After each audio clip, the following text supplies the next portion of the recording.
Welcome to the Femcast. We're more than just a podcast, we are a movement, fueled by the voices, ideas and stories of women from all walks of life. We're here to amplify your voice, empower your ideas and ignite change. This is a platform where your story matters, whether it's celebrating success, overcoming adversity, or raising awareness on issues that shape our world. By subscribing, commenting, or reviewing, you help us grow our community so we can continue bringing these important conversations to the forefront. Connect with us across social media at the Femcast and be part of a growing community striving for equality. Join our mission. Share your story. This is the Femcast, where your voice leads the way. Today we bring you a powerful and heart-wrenching episode that will stay with you long after you've listened. Imagine a world where love turns into a weapon, where the person you trust becomes your greatest threat. This is the world Molly Adams found herself in, a world of relentless control, emotional torment, and devastating abuse. Tragically, Molly's life was cut short, but her story doesn't end there. Join us as we speak with Julie Adams, Molly's courageous mother, who has transformed her grief into a mission for change. Julie is fighting to close the legal loopholes that allow abusers to profit from their victims' death. Her campaign is not just about justice for Molly, but for all the silent victims of domestic violence. Did you know that up to 600 women a year in Australia die by suicide as a result of domestic violence? This staggering statistic highlights a hidden epidemic that Julie is determined to address. Her work now focuses on understanding the women who have contemplated suicide but didn't follow through, aiming to save more lives by putting preventative measures in place. In this episode, we explore the insidious nature of abuse, the hidden epidemic of domestic violence-related suicides, and the urgent need for systemic reform. Julie's story is one of heartbreak, resilience and hope, a call to action for us all. Stay tuned as we uncover the truth behind the statistics and hear Julie's inspiring journey to make a difference. This is an episode you don't want to miss. Listener discretion is advised as we discuss domestic violence and suicide. This is the Femcast. You're very welcome to the podcast, Julie. Thank you so much for coming on. It's an honour and a privilege to have you on, and I met you online and we briefly talked about your circumstances, and it's very sad. Campaigning you're doing now is going to empower others coming up behind Molly and hopefully give them some kind of comfort that a perpetrator is not profiting off their death. So welcome, Julie. If you could tell us a bit about yourself. Who is Thank Julie you, Adams? Thank you for having me on. Who am I? What have I done? I am by trade a pharmacist, but I guess by personality, I'm a curious person who has never really played by the book. I've always been a bit of a square peg in a round hole, never quite fitted in, I didn't think. That used to trouble me when I was younger. Of course, when everyone wants to belong and when you don't feel like you do, it's a troubling thing.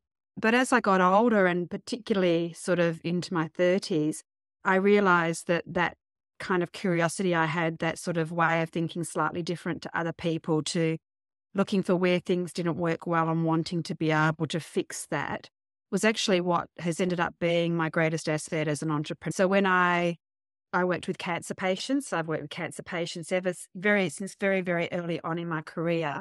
And when I saw a need to be able to deliver cancer care in what I considered to be a more compassionate kind of way, to be able to deliver it closer to their home by being in their home and developing that service up and then actually starting a business to deliver that care, it was actually all the personality traits I had, that sort of resilience, persistence, the fact that I saw things outside the square, the fact that I was curious by nature, was able to take on lots of information and digest it and then do something with it, was what set me up in really good stead for becoming an entrepreneur in my business. And so I've been running a company called Chemo at Home with my business partner, Lorna Cook, for a little over 12 years now. My other part of my life, obviously, is my personal life. And I got married quite young. I was only 21. And I had 3 children. Molly, who we'll talk about today, is my youngest child. But she had two older siblings, Shani and Harrison, who are now 32 and 30. I have to remember because it's their birthdays in September. So I just have to remember how old they are. But yes, they're wonderful children. Shani's a general practitioner, so she's a doctor and lives on the other side of the country to me. And my son, Harry, is a builder. And I'm rather fortunate that he's chosen to live with me at the moment because I get to benefit from all his expertise around the house. So I'm very lucky. And I've raised them as a single mum since Molly was 1 year old and they were 6 and 8. So she was the youngest by quite a few years, and that gave her many advantages and made her a very interesting child to raise. Oh, can you talk a bit about Molly and her story? Well, talk about Molly firstly. Yes. Who was Molly? Oh gosh, Molly is just beautiful. She still is beautiful. The most common word to use to describe her on any of her school reports by any of her teachers was that she was delightful. And it's probably the most apt word to use because she had a beautiful personality. She was kind and compassionate, but she was also incredibly funny and quirky. So she didn't care. She never tried to make herself something she wasn't. She sang like no one was watching. She danced like no one was there. She just didn't care what other people thought about her, and she embraced her little quirky nature. And it made her just a pure delight to have around. She was wonderful company. And we spent a lot of time when she was growing up, because when I holidayed with my 3 children, I would often share a room with Molly, and the other 2 older siblings would get their own bedroom. So Molly and I spent a lot of time when she was growing up sleeping in the same bed or sharing the same bedroom. At one stage, we camped around Australia for 6 months together in a tent, a little 3-man tent, just her and I. And so we had a very strong bond and a very good relationship. And I got to see, I think, the very best of Molly during all those years of being so close to her. Oh, that's wonderful. It's gorgeous. Taking 6 months off with your mum to go camping around Australia. Wow. Yeah, it was a pretty incredible time. His other siblings joined us at different points of time. So at some points there was just her and I. Other times there was 3 of us, and other times there was 4 of us. But it was a really, really special time. And it was just on the verge of her becoming a woman, going from those childhood years to her womanhood years. And it was a beautiful experience for all of us. Yeah. So talk about Molly moving out, moving country, and all the in between then for our listeners. Yeah, Molly had some very difficult teenage years. Once she got to high school, she unfortunately had some friendships which didn't do her the world of good. She had one particular friend whose dad groomed her and had a sexual relationship with her. He was a 40-something-year-old man who was a drug user, who'd been in and out of jail, and he groomed her and gave her drugs to use, intravenous drugs to use. That was a very, very dark period of her teenage years. It was difficult for our whole family, and during that, Molly became homeless for a period of time as well. But during it all, her and I still maintained a very, very close relationship. I supported her in every conceivable way possible, whilst not trying to put us and her other siblings at risk. And Molly, to her credit, as I said, she was an amazing woman. She was so, so strong. Molly managed to get herself off drugs without really the assistance of any rehabilitation services. One of the things I found out during that period of time was that because she was only 16, there weren't rehabilitation services for children. They were all adult services in Australia at that time. So there was really nowhere to take her. And so we were left trying to manage it ourselves at home. And in the end, it was Molly. Molly did it herself. She got herself off drugs. She got herself back to school. Of course, I was there every step of the way helping her, but it was her who did it. She got herself back to school. She finished high school. She graduated. She got awards for art because she was so artistic. And then during that time, she also started working in my company doing some of the stores and logistics. And she absolutely flourished in that role. She took what she did so seriously. She was so dedicated to it, and she really, really did a great, great job as well for working for me too. So during that period of time, though, she developed a relationship with a young man that she had met, and they started living together. And at first, although I wasn't particularly phased on him, he wouldn't have been my first choice. I didn't really think there was terribly much wrong with him. And I tried very hard not to be judgmental about, people with different backgrounds or what they may or may not have been exposed to in the past. But she developed this relationship with him. And over the course of time, it became pretty clear. And by time, I mean maybe the next couple of years, it became clear that there were elements of control in the relationship. He would influence her over financial things.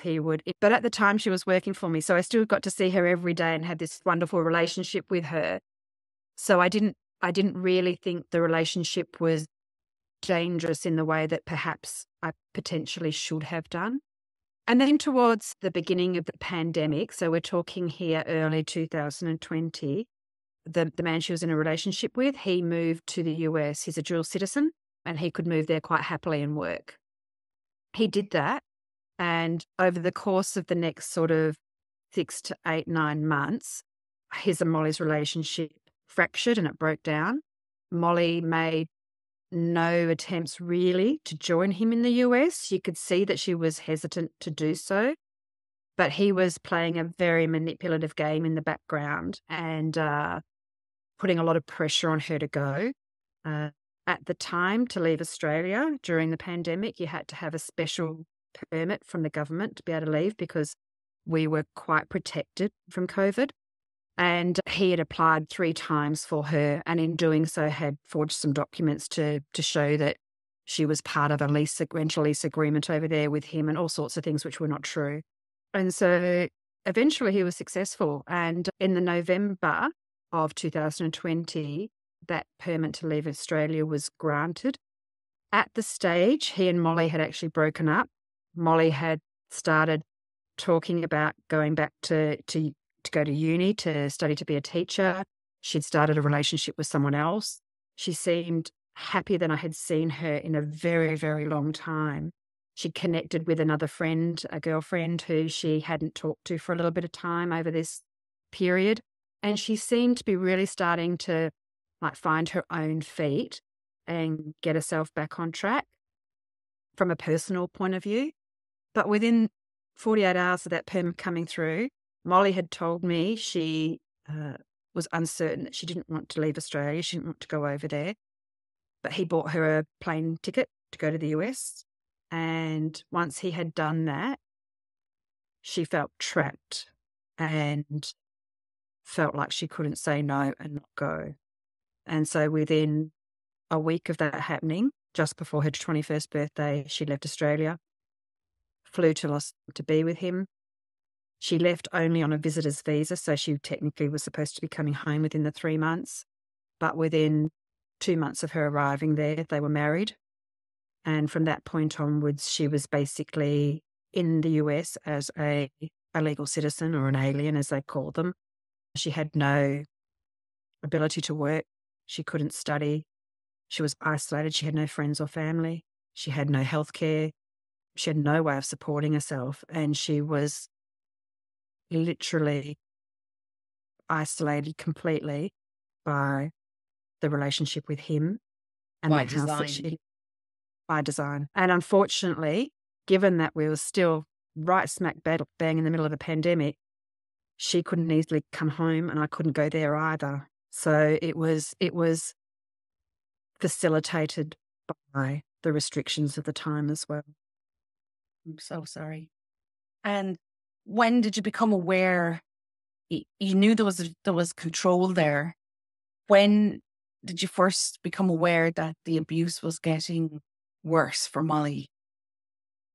I think within a couple of months of their marriage. I think the first time she rang me was May 2021, after they married in the January 2021.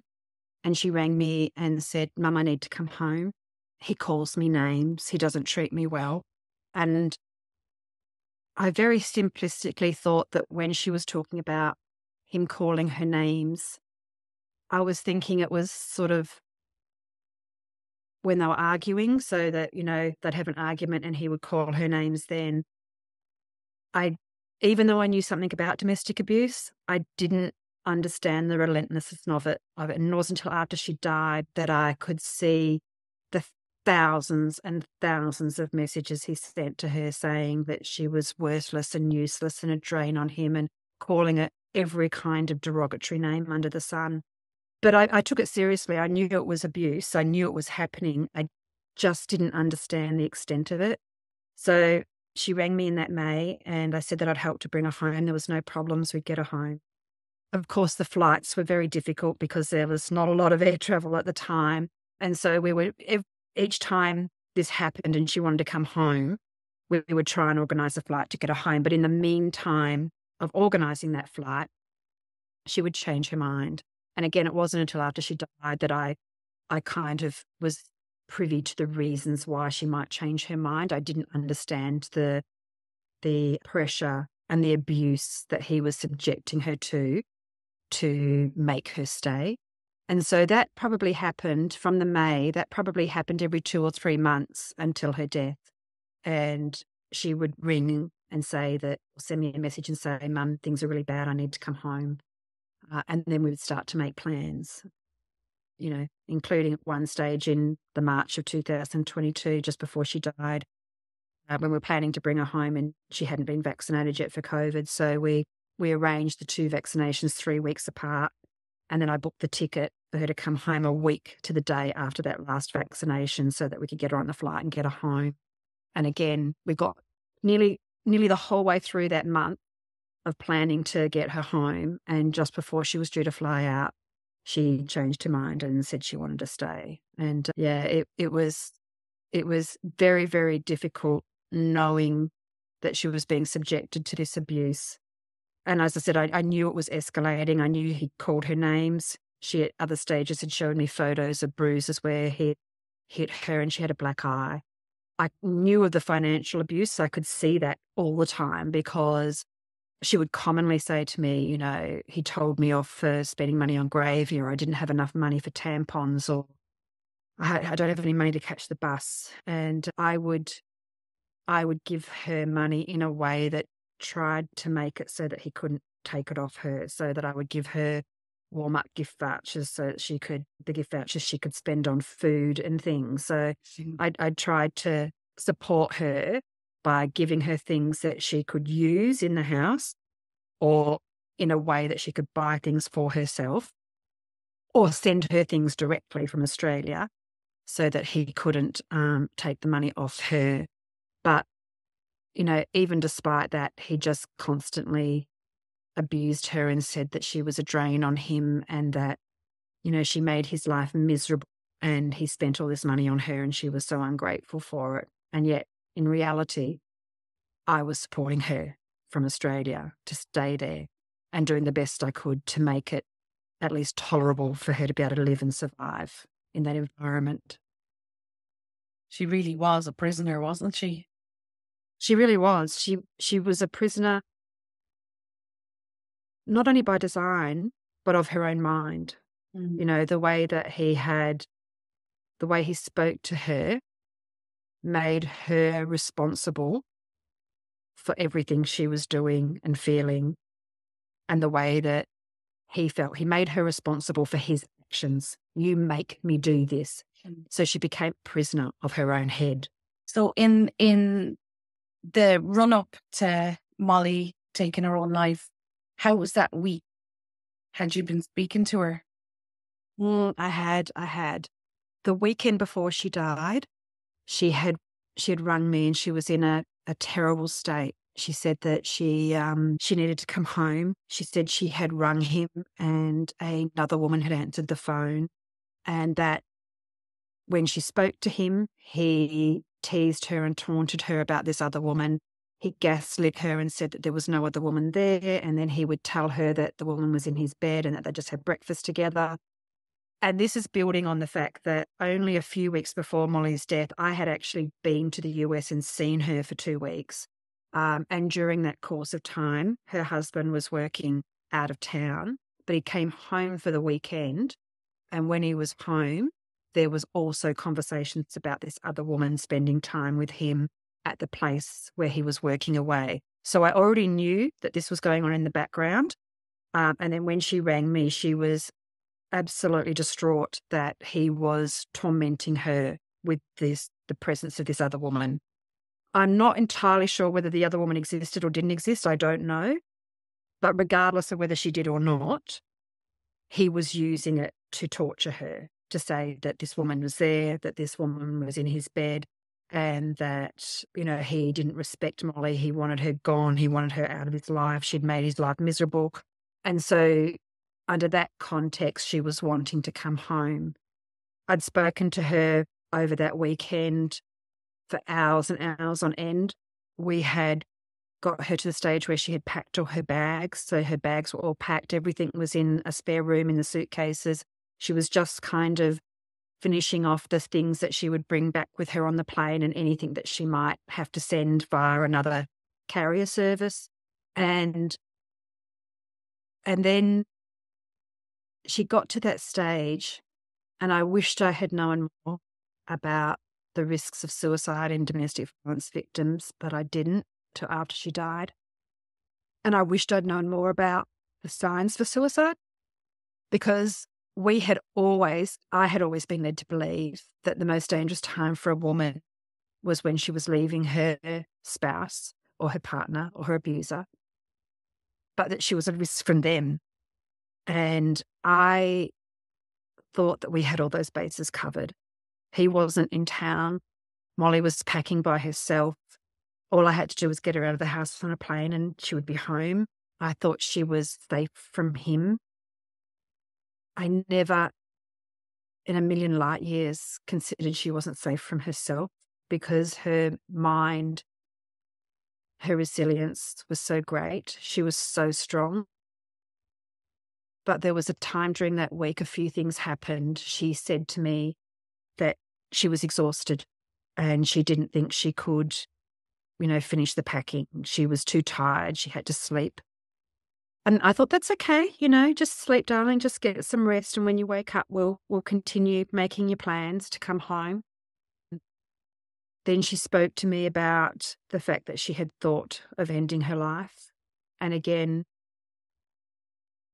I wished I knew more about people's mindset at that stage. But I spoke to her for a long time on the phone, and I thought we had worked her way through that bit, that we still only had to just finish off this last bit of packing and get her out of the house, and she would be on the plane home. She knew how much I loved her. She knew how much support was at home for her when she got here. She knew that Molly was an alcoholic, and she used that as part of her coping mechanism from all the trauma that she was experiencing. And she said to me, "Mum, I'm an alcoholic." And I said, "It doesn't matter. Alcohol's just alcohol, Once you get home and you're safe, we'll deal with it then. You're 22 years old. It's not going to do anything to you at the moment. Your liver's fine. Everything's fine. Don't worry. It's just something that we'll deal with in the future when you feel strong enough to tackle that. But in the meantime, don't worry about it. It's fine." And so I thought we had all these kind of trauma responses and her getting home under control, and that she was safe. I didn't realize that I was so mistaken about that. And then, as I said, we continued to kind of work through getting her home. Then she sent me a message saying that she didn't know if she could leave. She thought she would stay. She didn't think she could leave him. And I made a stupid comment back saying, "You just need to be strong enough to go and do the right thing for both of you and come home." And she responded by saying, "How dare I not think that she's strong? She's strong every day." And I know that. I knew she was strong. It was the wrong use of a word, and I didn't mean it the way it came out. And she got angry at me, and she said to me, "Just book the ticket, do whatever you want. I'm not in control of my life anymore." And I knew she was angry at me. I knew it. And I also knew that when Molly got angry at me, she very rarely got angry at me. We had a really good relationship, but when she did get angry at me, I always knew I just had to wait a little bit of time to find out what it was that she was angry about, because it was generally a projected anger. There was something going on in the background that was triggering it, and I just had to wait for that to come to the forefront. And it was normally to do with her husband and something he'd said or done, and I would just wait for her to reveal what it was, and then we would talk it through. And I mistakenly thought that this would be the same in this situation, and I left it some time before I responded to her text message, which was, as I said, angry. And when I sent the message through to her, it was on Facebook Messenger, so I could see that it wasn't delivered and clearly not read. But it was late at night in Australia, my time, when I'd sent that through, and that made it kind of the middle of the night, her time in Las Vegas. And so I sort of thought, I'll just leave it tonight, because sometimes she had patchy internet and I couldn't always get through when I wanted. So I just thought, I'll leave it tonight and I'll talk to her tomorrow morning. And then when I woke up the next day and realised that the message was still undelivered, I then knew something was horribly wrong. And I started calling her, and I started calling and messaging her husband to see when the last time he'd spoken to her was. And I now know that the time that I sent that message through was probably pretty close to the time that she died. And so she never saw it and she never read it. So it was from that moment onwards, life changed. That particular day, the day that she died, I had, as I said, tried to contact her and I couldn't get through. I booked a ticket immediately to go to the US, and I'd sent her a message and said, I'm flying it tonight. I'll be there tomorrow. Just wait for me, please. And again, those messages went undelivered. I had contacted her husband and said, can anyone go over the house and see if she's okay? He said no. I mean, that goes to show you how much support she had. There was not even a soul that could go there and see if she's all right. And I wanted to ring the police and get them to do a welfare check. And he lied to me. He said that she had been moving around the house. She was turning her location on and off, and she was moving around the house. So I thought that meant that she was alive, which is the obvious response. But of course, she wasn't turning her location on and off because she wasn't alive. And when I said I wanted to send the police around, he said that he had done that the day before and that she had told them to fuck off. I now know that's not true. He never rang the police. They never went around there to check on her. And so when he'd said those things, it delayed me ringing the police. I knew that if Molly had been drinking and they turned up and she was aggressive, I was so worried. The US is well known for their police shooting people. I was almost terrified to send them around because I thought that they might kill her rather than anything else. But I got over that part and I did the 911 call from Australia, and I asked them to go do the welfare check on her. I say during the call probably 2 or 3 times that she's a victim of domestic violence. But they asked me, does she have any mental health issues? And I said, well, she had depression as a teenager.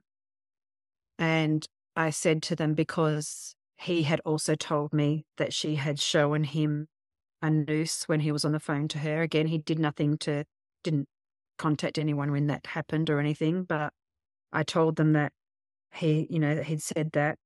And so they basically noted it down as someone who had mental health issues who might self-harm. They kind of completely overlooked any information about her being a victim of domestic violence. They went to the house, and then I rang back about an hour and a half later, as they told me to. And they just said to me that, I'm sorry, ma'am, you'll have to speak to the coroner. And that's how they told me that she was dead. They said I had to speak to the coroner. So I rang the coroner's office, and unfortunately the coroner was out. Of course, the coroner was at Molly's house. And from that point onwards, I basically lost the ability to get much information because he was her next of kin as her husband. And so from that point onwards, he had all the kind of legal rights to find out any information about her, for her body being released to the funeral home, and everything that happened from that point onwards was he was the legal guardian for her, and I was her mother but had no rights. So it was the worst day of my life by far. Thank you for tuning in. If you're enjoying this episode, we'd love for you to subscribe and join our growing community. By subscribing, you're helping us bring these important stories to the forefront and giving us the chance to book incredible guests who share their powerful insights.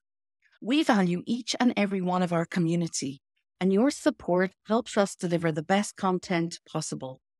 So hit that subscribe button and let's keep building this movement together. We're in this with you. Let's amplify these voices and keep the conversation going. This is the Femcast. So, you flew out after you spoke. Obviously, he has all the rights and next to kin. Did you fly out then? Yes, it was a couple of days later that I flew out to the US. I had a daughter that lived in Victoria, which is the other side of Australia. I wanted my son who lived here in WA with me, but I wanted my children to be together. I needed them to be able to support each other. So I had to wait until my daughter got here. And once she was here, then I flew out, and I flew out to the US, to Las Vegas. And from that point onwards, it was about doing what I could to bring Molly home. If I couldn't bring her home safely when she was alive, I needed to bring her home now. And I had to do what I needed to do to be able to do that. He and his mother wanted to cremate her in the US in Las Vegas, where she had no family or friends or life, really, except with him. And she had a whole world back here. And I needed her to be brought home. Her siblings wanted her brought home. And so I spent nearly a month in the US negotiating and managing that process with him to be able to bring her home. And I'm glad to say that in the end that worked, and we got her home to Australia. We were able to have a funeral here in Perth, and then we were able to have ceremonies on country with some of the Indigenous elders to welcome her spirit and body back to Australia, which supported her Indigenous heritage. So I was so grateful to be able to do all those things. It meant a lot to us, and I think, meant a lot to Molly's spirit to be safe on home soil, to be protected, and to be with those that she loves. So while you were there, you had to negotiate. You stayed a month and kind of appeal. Was it the mother that helped get her across as a mother, or that's a that really, if you don't mind talking about it, what was it like? Because people that will have maybe children that are away and suffering abuse, and their partner's been the next of kin, what mothers face when they have to go to collect their baby's body, and they are still the baby, no matter how old they are. Absolutely. And it's such a really good question. And again, in hindsight, I can now see things that I didn't see at the time. His mother was actually the enabler of his abuse, and I didn't see it. She only lived a street away from me. And so I would catch up with her for coffee, and we would talk about, what was going on. And she always described Molly as the daughter of her heart. And I honestly, at the time, believed that she cared about Molly and had Molly's best interests at heart too. I didn't see how she was essentially the third wheel in their relationship, and she allowed him to abuse Molly without any repercussions and blamed Molly for the abuse as well. And I just didn't see it. And so, no, she was no help at all afterwards. She didn't identify with me as a mother who lost a child. She identified with her son, and very much to the point where her major concern was that her son would not be forgotten or left out of any of the proceedings, or would not be made to feel less important than our family were. And so whilst I was there, the reason I became much more aware of the abuse, and I guess kind of like it really hit me in the face, was that I had Molly's phone for a short period of time after she died, and I got it with the pretext of getting some photos off it for her funeral. But of course, while I had it, I could see all of Molly's messages, the Facebook messages, the WhatsApp messages, the text messages. And so I just started looking through the ones between the two of them and taking some screenshots of what I found. And I went back for quite some time. I only took screenshots of maybe the last 2 or 3 weeks because there was just so many. And this is what I think I really missed in those times when Molly would tell me about the abuse, was the understanding of the relentlessness of it, as I mentioned before. You know, he was sending her just every day hundreds of messages telling her how useless and worthless she was, and, you know, that he didn't respect her and calling her derogatory names. He said that she should kill herself, that she should go die in a hole. He told her that he would murder her and go happily to jail for the rest of her life. He threatened suicide many times, and that was his way of totally controlling her by making her responsible for his actions and his mental health and mental state. And again, it's only since Molly's death that I've become aware that that's a fairly common thing for perpetrators of abuse to do. You know, when they say they want to kill themselves, what they really mean is they want to kill you, and then they may or may not kill themselves. But it's really a threat of murder, not a threat of suicide.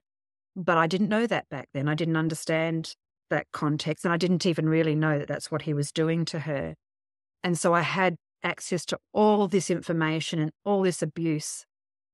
And that was about 2 days after she died. And so then for essentially the next 3 or 4 weeks, I had to pretend I didn't know any of that and just pretend like he was her husband and that everything was okay so that we could get her home.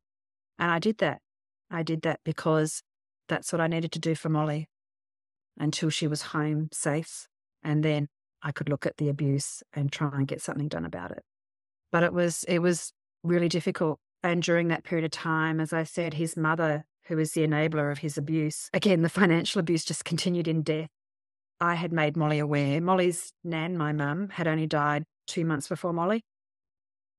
So this was obviously, you know, terrible for Molly. Molly was very close to her nana as well. She couldn't come home for her nan's funeral because she couldn't leave the US because of the abuse, because she was an illegal citizen. But I had told Molly that when she came home, when we were making these arrangements to bring her home, and as I said before, we'd talked about the alcoholism and not to worry about that because we could deal with that later. But I'd also said to her, don't worry about money because Nana has made some provisions for you in her will. I've got this little nest egg for you. When you come back, you'll have a lovely little nest egg to be able to set yourself up again and then get yourself back to studying. And, you know, it's okay. Everything's going to be okay. You've got this money. We can deal with any health concerns that we need to do. It's fine. You know, just get home. But she had told him about the money because he financially abused her all the time. And so she said, my nan's left me some money. I'll have that money. So his mum had messaged me within maybe 3 or 4 days of Molly's death, asking about her nan's inheritance. And then that was the start of trying to access any money that Molly might have owed to her. And then the next part of that was that in Australia, we have this system. It's called superannuation. It's not common all around the world, but it's mandatory in Australia that when you have a job and you're employed by someone, they have to pay a percentage of your wage into what's called a superannuation fund. And it's essentially a pension fund so that when you reach a certain age, then this money is available for you to live on, but it's paid by your employer. And so Molly had a superannuation fund because she had work when she was in Australia. She had an employer. And that fund on her death needed to pay out her superannuation funds and death benefits to her next of kin or her eligible dependent, and that was him. And so, again, within a very short space of time after her death, his mother had messaged me and mentioned that her son would need to access Molly's superannuation and that in that process, they would need me and Molly's other two siblings to let the superannuation fund know that we would not be making a claim on Molly's super so that her son could get the money. And I just felt at that stage that that was just so very, very wrong. He had abused her to the point that she took her own life. And now he was going to financially benefit from that. And that was where things started to shift for me. And I guess started to use some of my grief and my despair and my anger and tried to put it into something that might have a better outcome, not only for Molly, but for all the other Mollys out there that find themselves in this situation, or other families of Mollys that find themselves in this situation. And so that's when I think it started to turn around and I started to think about other things I could do, not only to try and stop him from getting her superannuation money and a death benefit, but if I couldn't stop him from doing it, what could I do to prevent this in the future? Yeah. And So at this stage, have you buried Molly? Have you had her funeral? When you're getting Yes, we these had phone calls. We had her funeral here in Perth in late August of 2022. And then we had a ceremony up in a place called Shark Bay, which has a funny name, but it's about 8 hours north of Perth. And it's the most idyllic, beautiful site. And it's where her Indigenous heritage comes from. And that's where the Indigenous elder welcomed her spirit and body back to the area and protected her. We've done that. But unfortunately, when she was cremated, her ashes were put into 2 urns, and one of them was supposed to be for our family and one of them was supposed to be for him. But of course, he is her legal representative and he is her next of kin. So what he chose to do was pick up both urns of ashes and then leave and go back to the US and not give them to us. Oh, So God. he denied us that. And in his last attempt to abuse her and then abuse us in the process, that's what he chose to do. Oh, my God. I am so, so sorry. Yeah. It was a very shitty thing to do, but It's evil. it is. It's pure It is. evil. It is. And his mother tried to use the ashes as a kind of blackmail to get money out of us to pay for his flights home and her flights over there and, to give up any claim on the superannuation, that, to get us to not put in a claim for the superannuation so that her son would get the money. So she'd done all those sorts of things as well. And in the end, I think as a family, we just all decided that wasn't going to be important to us, that the ashes were just the ashes. Fortunately, I'm a bit of a collector as a mother. And so I had Molly's first haircut. And when I had been over there in the June of 2022, I took her for a haircut. And so I was with her on her last haircut as well. And I had hair from both those experiences.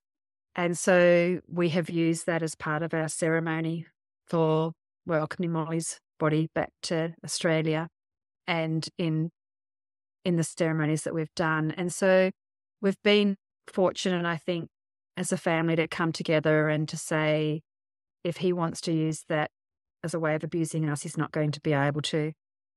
We know Molly's with us in spirit. We know this because we've done ceremonies. We know it because we feel her, and we know it because we have parts of her with us. If he wants to keep some carbon, then so be it. It's not going to be what defines us. Oh, I am so sorry. So you've been asked about this money, the superannuation, and then you decide to look into it. And how do you go about that? What do you do? Where do you go? Who do you call? Oh, that's a great, great question, Anita. I was extremely lucky. I had a really good legal team that worked with me in my business and had done for over 10 years. And so I contacted them immediately and I said, this is the situation. They were very good at estate planning and will planning and things like that as well. So tell me what the legislation says. Tell me what I can do. Tell me everything. And essentially what it came down to was that I had no legal rights. and that the superannuation legislation and how it determined who would get that money after her death was extremely strict and restrictive about how it was distributed. So I did what I could. I presented the superannuation fund with all the abuse, the evidence for the abuse, and they were very sympathetic, and essentially basically what they said was, whilst we're sympathetic with you, unless he's charged with her murder, and they were very specific about it, it needed to be murder, they could do nothing to stop him being paid out the settlement for her money. And so I just kept on with it. So if they gave me 30 days to respond to their decision, I would respond on the 30th day. And I just kept dragging it out and out and out with every conceivable, I'd talk to this lawyer or that lawyer or this person who had experience in the States or this person at a superannuation fund, or I just kept trying every single angle possible at every stage until eventually I got to the stage where my only option was to complain to what in Australia was referred to as the Financial Complaints Commission. And so I complained to them about this, still knowing that from a legal point of view, the fund was correct. They could do nothing. They were hamstrung by their own legislation, which said that he was the eligible dependent. Unless he murdered her, he was going to get the money. But in doing this, I got a lot of experience talking about it, and I found out a lot of information about the legislation. So I was getting informed, I guess. Every time I did something, I got informed. And so by the time I got to complaining to the complaints tribunal, I actually knew a lot about the legislation about this. And so when they came back, they wanted to do a mediation with us. And we got to 2 days out from doing the mediation, and he pulled out and he offered a settlement on her funds.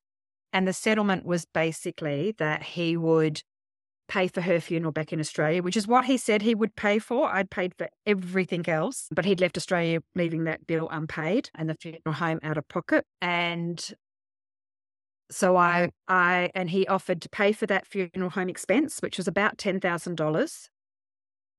Bearing in mind he was due to get $65,000. So he was going to pay for the $10,000, and then he offered me $5,000 in the settlement.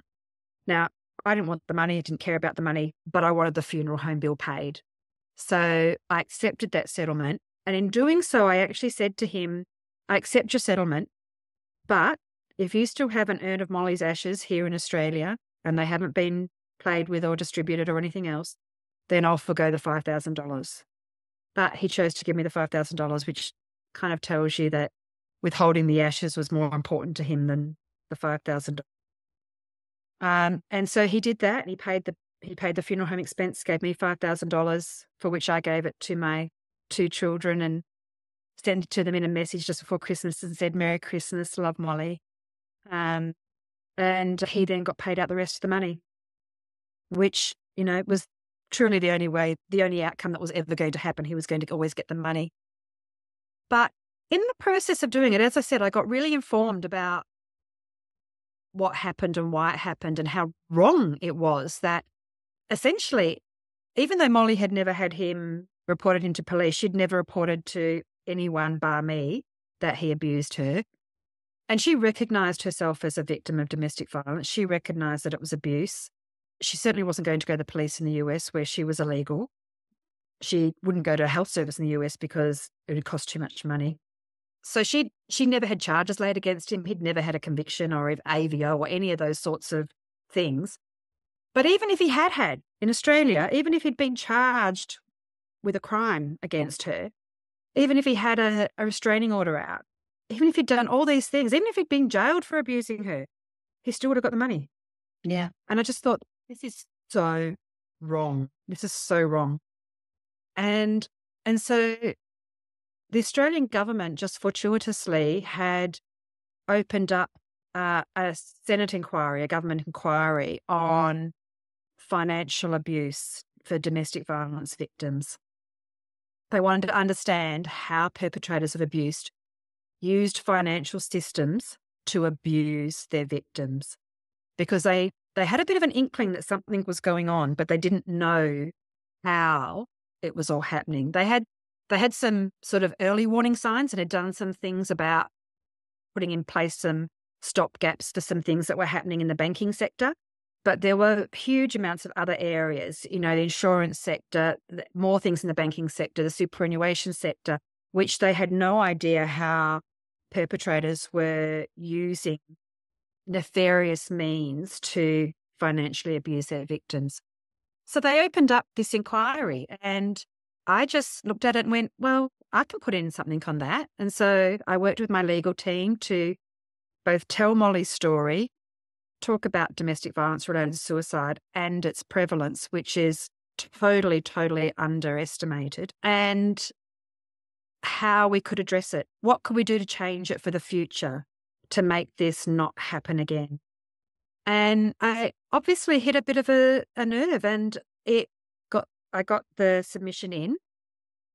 It was then picked up through a LinkedIn article that I put up by an editor of a very large Australian newspaper here called The Australian. And essentially since then, it's just started to gather steam and roll on. And I have now had numerous opportunities to talk about it with the media.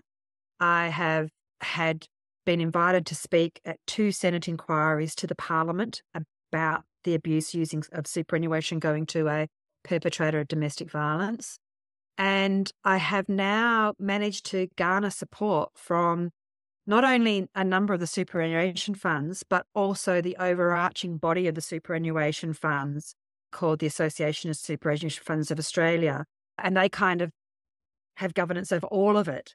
And they are all absolutely appalled that this loophole existed, that someone who was a perpetrator of domestic violence, who could actually be responsible for the death of their victim, could walk away with that money. And so I've just managed to garner all this support from the media and the funds themselves and the government to have this legislation change. So they haven't come out with their recommendations of finding yet from the inquiry, but it seems very, very likely that a part of that recommendation will be that the superannuation legislation is changed so that perpetrators of domestic violence will no longer in the future be entitled to be eligible dependents and claim on the death benefits of their victims. Yeah. Here they have, so if we have a femicide and obviously the perpetrator goes to prison, he still has control of what the children do after, even though he's convicted. The mother is dead. There's a law they're trying to fight here.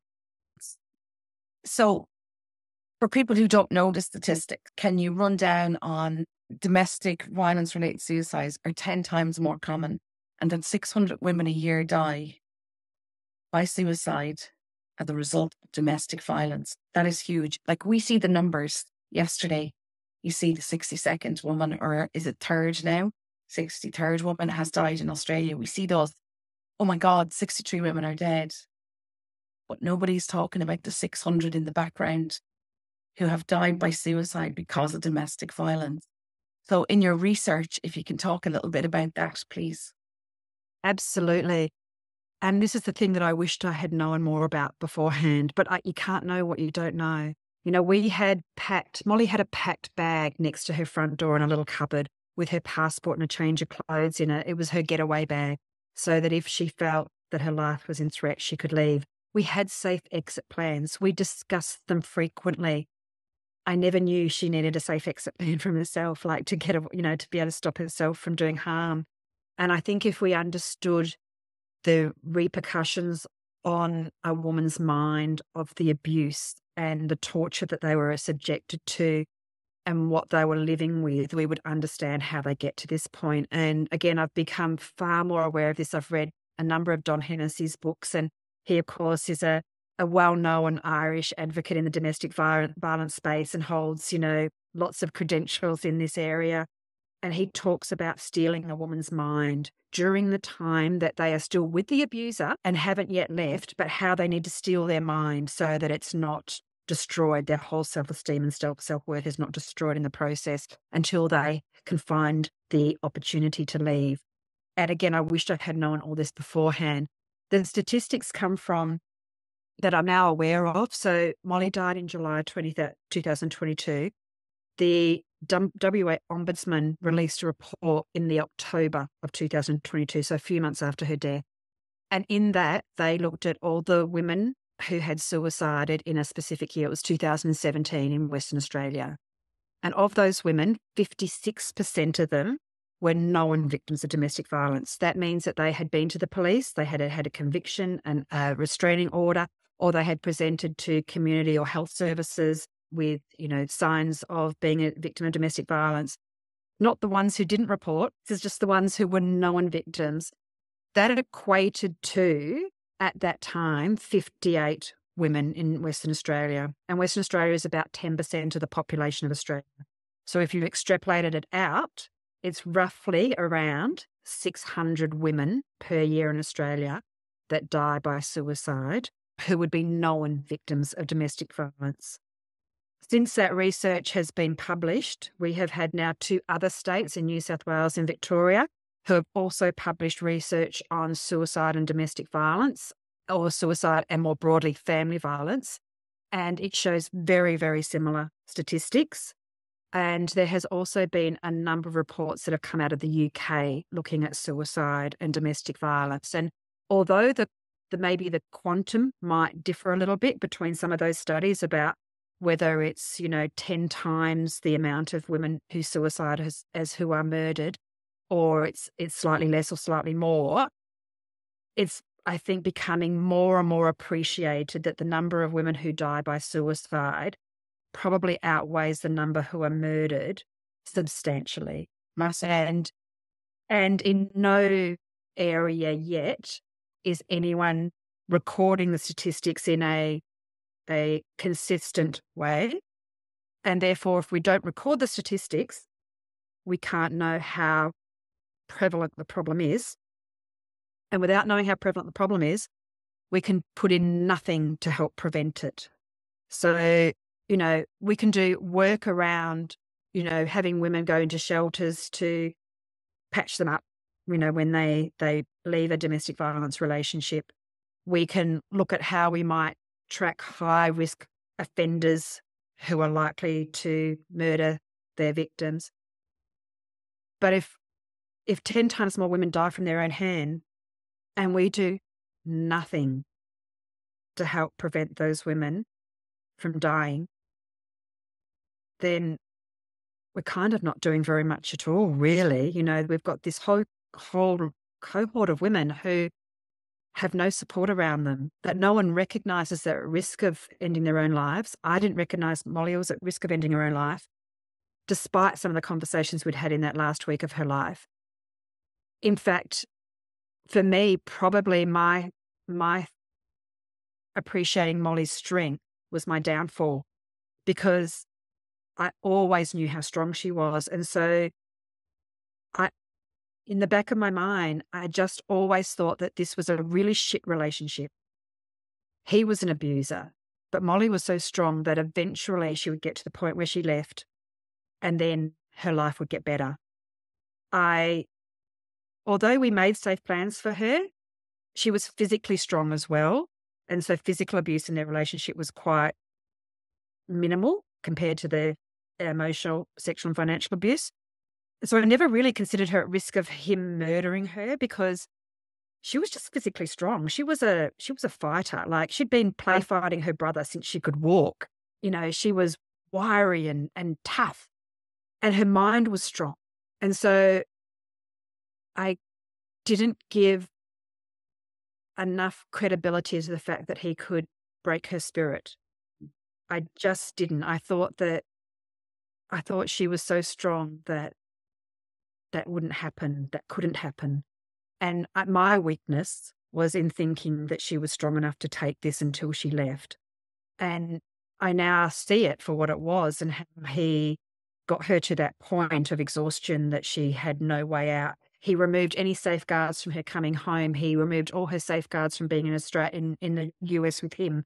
He destroyed her sense of self-esteem and self-worth. She had nowhere to turn at that point, she would have seen it as.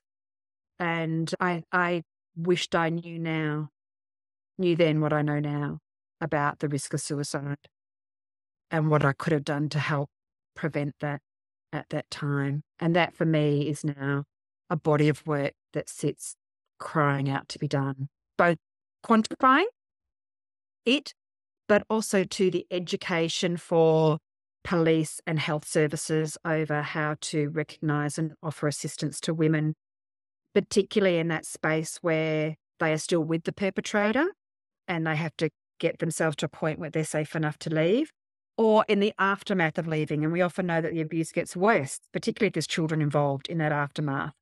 So how do you keep a woman's mind strong enough in that time so that they don't crumble under the weight of the trauma that they're experiencing?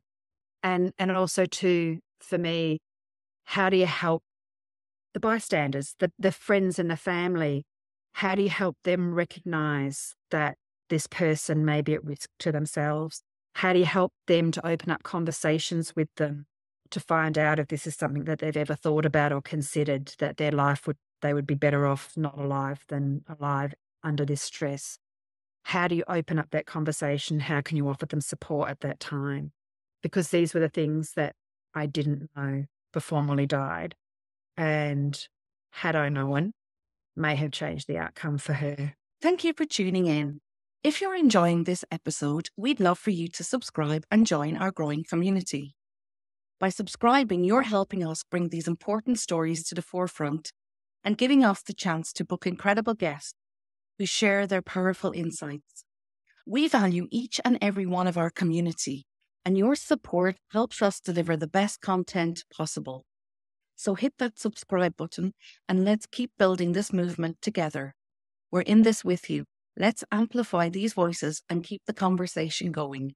This is the Femcast. Julie, so I know you say how we can recognize it in people, but Molly was so isolated. There was nobody there to recognize it. She wasn't home.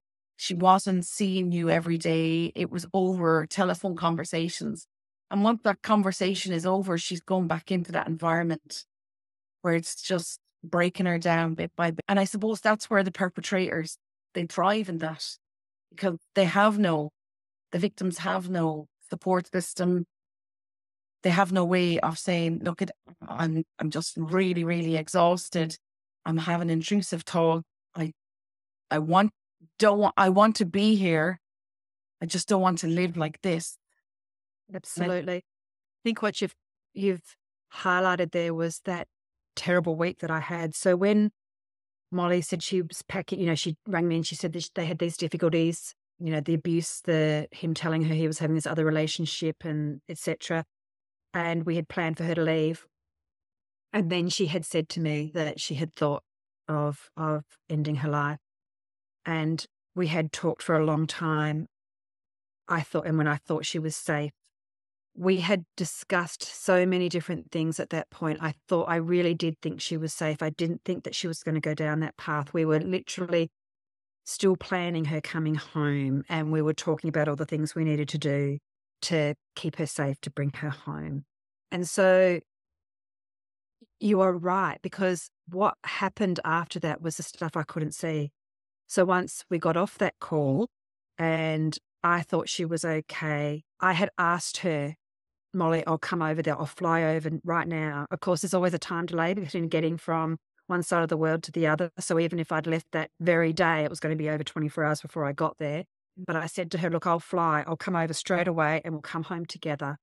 And she assured me she was fine and that she would be okay, and that she was just, when she felt better, she would finish off the packing.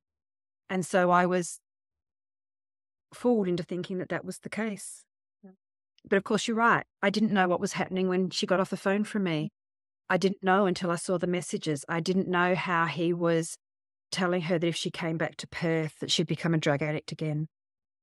That he would tell her all the time what a terrible mother I was and how I abandoned her and how all these terrible things I supposedly did, and that I, to help to try and destroy the relationship between us. He never succeeded. The relationship was never damaged, but he would say the most awful things about me and how I was trying to drive a wedge between the two of them to make it seem like it was me who was the problem, and coming home to me wasn't safe. So he was doing all that in the background, whilst also too torturing her about this other woman and telling her that he was going to kill her, telling her to kill herself, calling her derogatory names. All of that abuse was going on outside my earshot. I couldn't see any of that. And so it's so hard. It's so hard.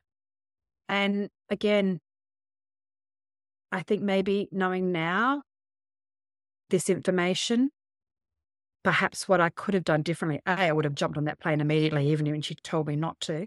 But I think also too is having the language and the words to ask more questions. I think I always felt as Molly's mum that I had to have the answers. So when she would tell me things, I would try and help her find solutions, whether that be coming home and how she was going to pack or what she was going to do, whether it was just, who would take care of their dog if she left suddenly. I would try and find answers. I'd try and find the information to help her find the answers to leave and to come home safely. I don't think, ask enough questions so that I could be better informed and therefore help her to steal her mind. Had I have understood the relentlessness of the abuse, had I have understood what he was subjecting her to, each time she said she wanted to come home but then changed her mind and stayed, those days in between, if I had understood what he said and did to make her stay, the manipulation and the abuse and the escalation of the abuse at those times, I may have had a better understanding of what was needed to bring her home safely. And so they're the things that you're right. When you're not in their lives 100% of the time, nobody is. Even if she'd lived down the road from me, I wouldn't have been there 100% of the time to see that information. And so I feel now the way of approaching this as a loved one and a family and friend of a victim is to learn how to ask more questions, learn how to be their safe space, learn how to let them share their story without judgment. And I never judged Molly for any of the information she shared. I never blamed her for any of the abuse that she experienced. But I think it's easy now to see how what I heard and what I saw was the very tip of the iceberg. She would tell me this part here. Underneath was this whole raft of things that were happening. And the whole raft of things is what was destroying her spirit, her self-esteem and self-worth, making her exhausted, putting her in a place where she could end her own life. And that was the stuff I wasn't seeing. I was dealing with the top bit. Yeah. But don't forget that the shame that comes with that. So while she shared a little bit, there's a massive shame behind being a victim of abuse. And we have to start putting that on the perpetrator rather than we are always victim blaming.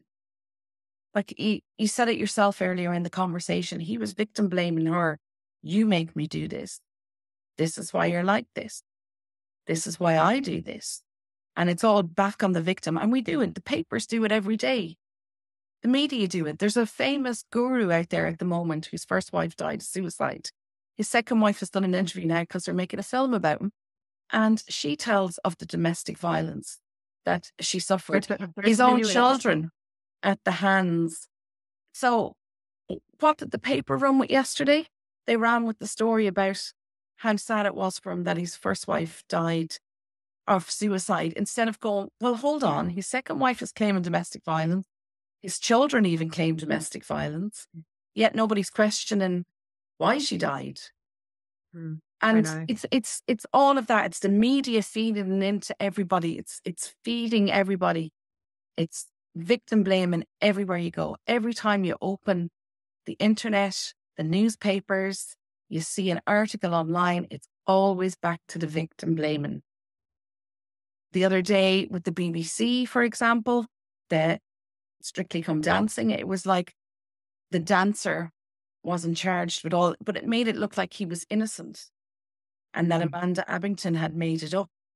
But when you read the story, it was like he wasn't charged with some of the accusations because it was hard to prove. But he was charged with the abuse. Absolutely. Abusive. But it's everywhere. You know, victims are made feel ashamed for somebody else's actions. And it's time now we made them accountable and handed back that shame to those that commit crimes. And they are crimes.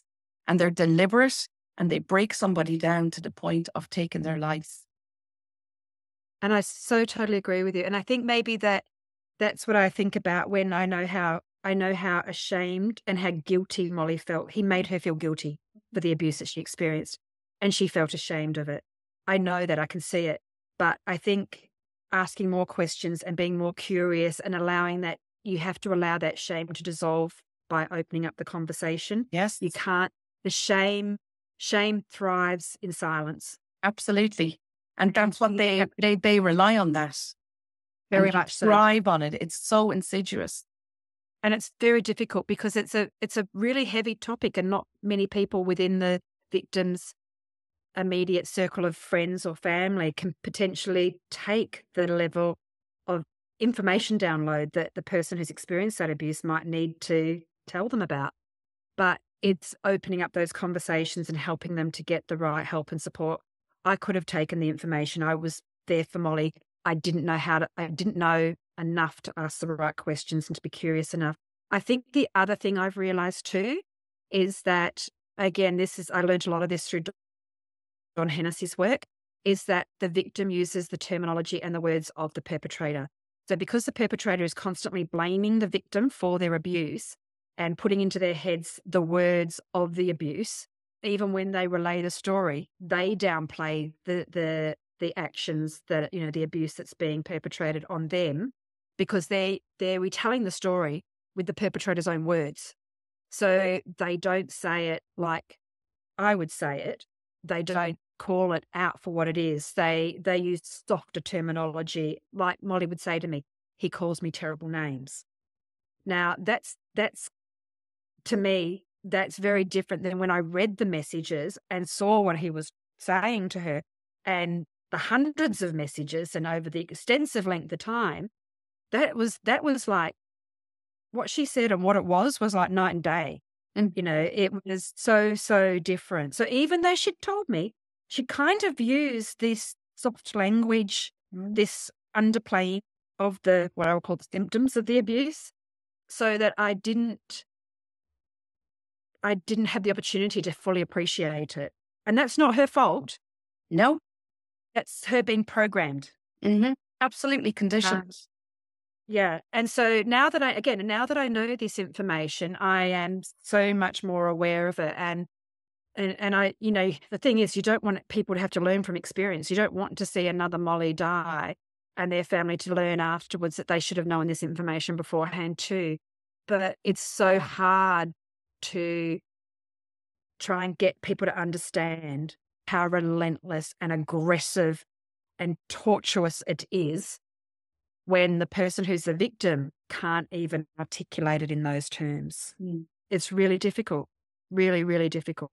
But you see, like Molly's soft language, if she picks up a paper, it softens. We don't use the hard language that it deserves. And you see the papers the media feed it day after day after day, and it's so soft. And this is why I went into journalism, because I was sick of reading these headlines, and I said, I'll write my own. And called it for what it is and hand it back. Like we say to women, why didn't she leave? Why does he do that? Why don't we always say instead of, why does he do that? And start naming it and getting the society to start naming it. Absolutely, without a fraction of a doubt. And that's why, although I use the words domestic violence because it's the most, or domestic abuse because it's the most familiar to people, it's not, it's torture. It's total torture. Yeah, coercive control was defined as torture by Amnesty International many years ago after the Korean War. And the techniques that we use then are exactly the same as are used by perpetrators of domestic violence. And using the word domestic make it sound like it's kind of a pet rather than what it is, and intimate partner violence is treated differently to violence outside the home. It's not treated the same. All these things, all this language you use to minimize it doesn't help at all. And I use that language because it's the most familiar to people. But, truly, if you ask me, intimate partner violence is just terrorism. It is total terrorism. Domestic violence related suicide is murder using the victim's own hands. That's what it is. It's not suicide. Molly didn't want to die. Molly wasn't looking for a way out. Molly had everything to live for, and she was as strong as nails. People to think that it's a weak option have never been tortured for 4 years. She had come out the other side of really horrible, awful addiction after being abused by an older man. So she had she had tools. She was able to do that herself when she didn't have the support system. And she decided herself, I'll do this. Then she had people around her. She was totally, totally isolated by design, and she had nowhere to go. And she had a mother who was an enabler. Not you, obviously, the mother-in-law, that was an enabler. That didn't say, look, I'll drive you to the airport, get away from him. I have to help you because I wouldn't want that for my child. As a mother, I want you to be back with yours and feel safe. No, that was never going to happen. And I know it's not the mother-in-law's, but like, if she knew that was happening, well, we see from the way they wanted the money after Molly's death. But yeah, it's just, we have to hand the language back to them and stop softening it and make sure they're accountable. Absolutely agree. And, that's in part what I want to see when I've looked at this superannuation legislation, when I've looked at raising the awareness around domestic violence related suicide, which is, as I say, is to me just murder using the victim's own hands as a murder weapon. When I talk about these things, one of the things is that then the knock-on effect, when you recognize that this is happening, is that you have to then build the framework around it to make the perpetrator accountable for the women's deaths. And I say women because it's mostly women. It's not, there's no men, but it's mostly women that are affected by this. And so there has to be the framework to allow them to be held accountable. If there's no framework in the judicial system to hold them accountable, then they're just going to continue getting away. Yeah. And without sounding crass, we're going to have more bodies. Yes. And the bodies are going to pile up. And I do believe if it was 600 men dying by suicide every year from women abusing them, psychologically breaking them down, we would see something done about it. Yes. In Australia, we had a situation a number of years ago, maybe 15 or so years ago, when a number of young men died by what they refer to as king hits. So they were out on a night out and they were, drunk, but someone would come up to them and hit them unprovoked normally, some other idiot that's just wandering around drunk or drugged or whatever, comes up, hits them. And because they're inebriated, they fall over and they hit their head on the concrete and they die. And so they're called king hits. We had a number of these episodes in Australia over a period of time. And I think it was something like 15 men died in this way. And we had changes we had lockout laws for when they could serve alcohol and when you could get admission to nightclub. They introduced tough legislation overcharging the people who perpetrated these crimes. It was an all-out assault on the perpetrators of these crimes against these innocent victims who were hit. And rightly so. Totally rightly so. Absolutely no problem with that. If you have had one punch hit in a home with a domestic abuser, nothing happens. Nothing happens. But once the victim is not known to you and it's in public And that's why I always hate the word domestic. It's violence. Just call it what it is. It's violence. In whatever form it may be, financial, psychological, it is violence. And no matter where the setting is, whether it's in a workplace, it's in a public place, or it's in the home. If you go out and intend on hurting or harming someone, it is just pure violence. The intent. Absolutely. And so to me, that's the kind of the knock-on effect from the work I'm currently doing in the superannuation and the raising awareness around domestic violence-related suicide, is that we get to a point where the framework needs to exist to hold them accountable for the deaths of their victims. So what's next with the work you're doing, Julie? So the superannuation changes to the legislation still haven't happened yet. So they're still waiting for the report to come out. So part of it is maintaining momentum around that, so that doesn't, politically fall off the wayside. Yeah. And, doesn't to make sure it actually change. But I have a lot of support around that. So I feel like with the right momentum that it will happen at some stage. The second part is around the raising awareness of domestic violence-related suicide and doing what I can to help educate people around that. So we collect the data and we educate on how to protect and steal women's minds. And there's still, to me, a really big body of data about, well, what actually do you do to steal a woman's mind in that situation? How do you make them strong enough to survive it? Is it a different set of tools they need to someone who might be thinking of suicide in a different, is not a victim of domestic violence? Or are there some similarities? And one of the things I'm really interested in is kind of like what you touched on before, is that there are people who have got to that point in domestic violence who have thought about ending their own lives and haven't. What was it that stopped them? What was that intervention at that point in time that prevented them from taking that next step? How did they survive that bit? And to me, that's a really big body of work that's not being looked at because no one's appreciated the extent of this problem. So I would love to somehow be able to facilitate that. Because these are the conversations that nobody's having or talking about. Correct. Of the stigma behind, well, I thought about it. I would say a large amount for women anyway is children. Mm. And the fact that they'd be leaving the child behind or children with the perpetrator and knowing what they're actually capable of.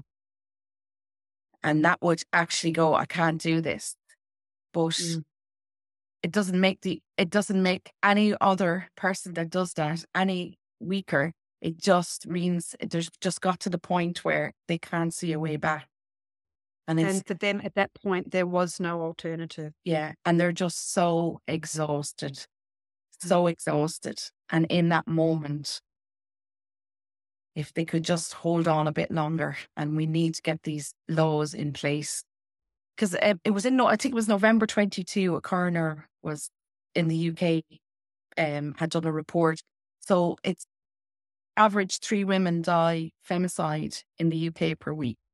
But that number is brought up to 10 because of suicide related to domestic violence. Yeah. And I think that, as I said, that to me, our knowledge of this area is just in its infancy. There's so much more we need to know, so much more we need to do to help women in these situations. And then I have another little project on the side, which I haven't spoken about yet, and is just something that I'll come to at some point. I've had some initial conversations with people, but I'm really interested. My background is as a pharmacist. I also have a fairly large, kind of what referred to as maybe an alternative practice. The person who you're referring to before, who's quite a well-known guru, a bit of a practitioner of his cold immersion therapy. Yeah, breathwork and cold immersion therapy. But I have a yoga practice, breathwork practice. When Molly was in the States, when you're saying, how did I support her in various different things? One of the things we used to do together, when Molly was upset, we would get on the phone and we would do breathwork together. And we would just talk her through some breathwork exercises to bring her back to her body and to calm her down. And so I've got a really large practice in that, in my normal spiritual practice. And part of my pharmacy training, part of this training leads me to looking at other drugs like MDMA and psilocybin and the psychedelics, and how they can help people access parts of their brain when they're exposed to trauma, which can help them overcome. MDMA particularly downregulates the amygdala and helps to overcome sheer shame, fear, and guilt. And so when we're talking about perpetrators of abuse, whilst I personally might like to see Molly's perpetrator of abuse hung, drawn, and quartered for what he did to my daughter, I also appreciate that people who abuse often have traumatic childhoods that have led them to this point in their life, and that you cannot address abuse without trying to do something about the perpetrators. You can't keep patching up women. You've got to do something to stop perpetrators from perpetrating. And so I'm really interested in using MDMA to help with, in combination with psychotherapy, to help perpetrators deal with their trauma, to help them overcome their own shame, fear, and guilt, to get to the root cause of why they have these values, attitudes, thoughts that lead to these abusive behaviours, and how you might be able to get them to change those attitudes, values, thoughts, so that they don't behave in that way in the future.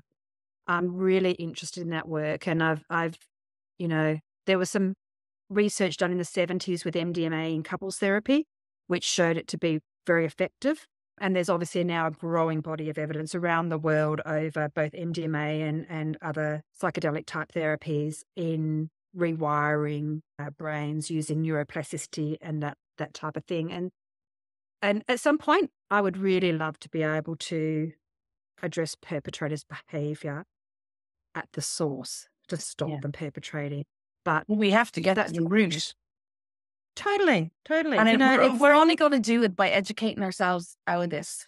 And it's getting the young men coming up along, asking them to open up why they're angry, why they think they have this. I say this all the time, the sense of entitlement, but they're damaged people and they're mentally not well, because mentally well people go out every day and make everyone else's life better. There's something really missing. And if we go back to, say, Molly's perpetrator, well, we can see a kind of behavior there with the mother rigging for money. Like, if that was another mother, you would think, oh my God, I can't imagine what that woman is going through, the pain when the funeral is over and the mourners fall away, the pain she's going to live with, what her two other children are going to live with, what their children are going to live with. Because it is generational now for the Addams family. But to go and look for money, and this is what we want, and I want my son compensated, instead of going, God, what can I do? I'll sell my house if that gives you any kind of comfort.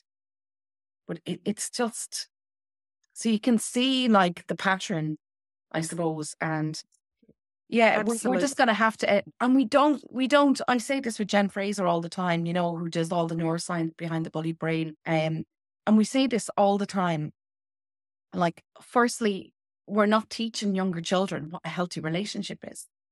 And the highest rate are young women and men from 16 to 25 who are in those relationships that are really unhealthy. There's violence, sexual violence, coercive control.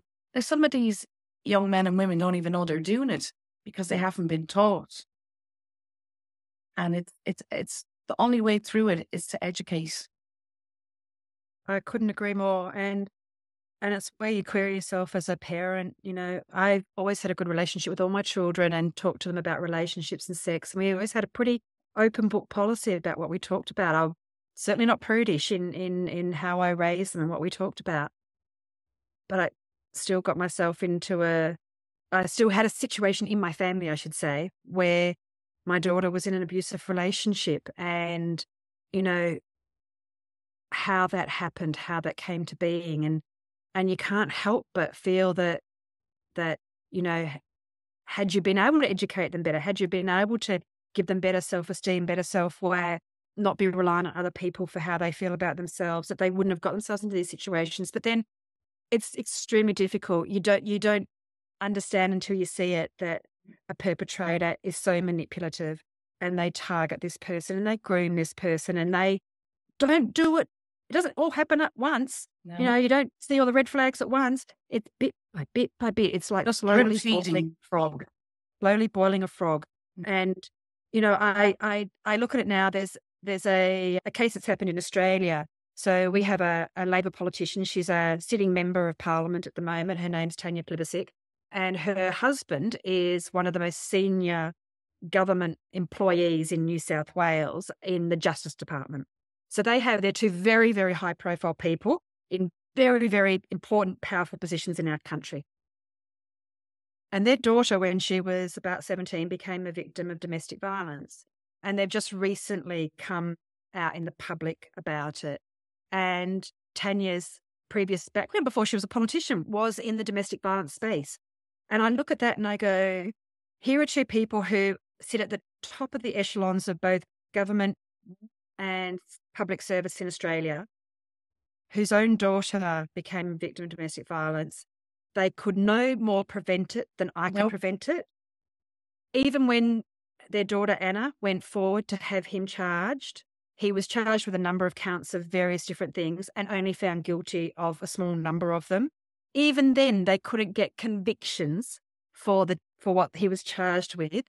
And I look at that and I go, wow, our system is so geared towards protecting the perpetrators that even these two very important, powerful people in our country whose daughter was in the same situation as Molly couldn't get justice.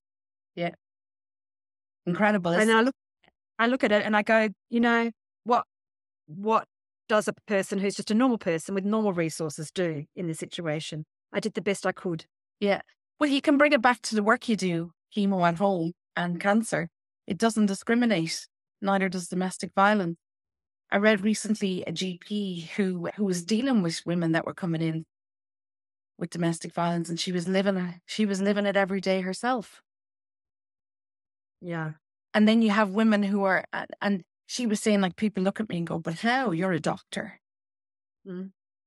And the other thing as well is that if women are presenting to somebody who's a perpetrator of domestic violence, then that is the same.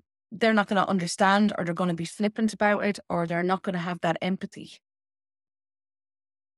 So it doesn't matter. Domestic violence doesn't discriminate, and you have it in all walks of life. And the only way to stop it is to prevent it, is to educate. Because as Sam Beckinsale rightly said a few weeks ago, if we can predict it, we can prevent it. Mm-hmm. So we have all these studies where, this is what they do. It's like the playbook that they read. Well, then we can prevent it. Mm. And then rather than our shelters and refuges that we need here, we just educate them back here. Absolutely. I couldn't agree more. I mean, that's the prevention and the stopping at the beginning is way more productive than patching up the women at the end. Absolutely. Julie, thank you so much for coming on. We really appreciate it. And thank you for sharing Molly's story. Go gently. And I would love to have you on again to talk about the work and the MDMA. And in a couple of weeks, that would be great. Sure. Thank you so much for sharing your story. Thanks, Anita. Thank you very much. Bye-bye. Thank you for tuning into this episode of the Femcast. We hope it has helped shed light on the critical issues affecting us today. If you or someone you know has experienced anything discussed in this episode, please log on to our website, thefemcast.com, for support services and help. Don't forget to subscribe, rate and review our podcast to help us continue bringing these important conversations to the forefront. Join us next time for more inspiring stories and empowering discussions. Stay strong, stay informed and stay connected. This is the Femcast.